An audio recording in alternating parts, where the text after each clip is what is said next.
सभी भक्तों को मेरी ओर से हार्दिक प्रणाम।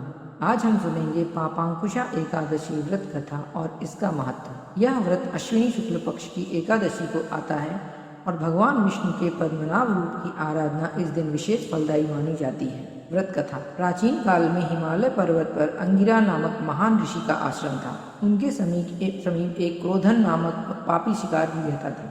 वह हिंसा, झूठ, चोरी और अनेक प्रकार के पापों में लिप्त था।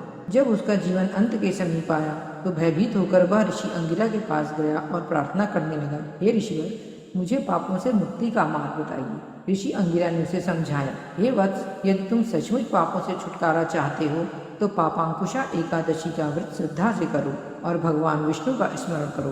शिकारी ने विधि विधान से इस एकादशी का व्रत किया। परिणाम स्वरूप उसके समस्त पाप नष्ट हो गए और मृत्यु के पश्चात उसे विष्णु लोक की प्राप्ति हुई। शास्त्रों में कहा गया है कि जो भी श्रद्धा से इस व्रत का पालन करता है और भगवान विष्णु की आराधना करता है उसे स्वर्ग लोक की प्राप्ति होती है। पापांकुशा एकादशी व्रत करने से समस्त पाप नष्ट हो जाते हैं और मनुष्य को मोक्ष की प्राप्ति होती है।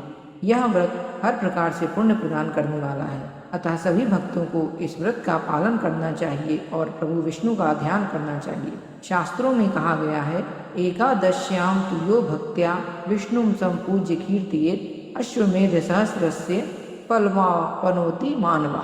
अर्थात जो भक्त एकादशी के दिन विष्णु भगवान की उपासना करता है उसे सहस्र अश्वमेध यज्ञ के बराबर पुण्य फल प्राप्त होता है। जय श्री हरि। ओम नमो भगवते वासुदेवाय।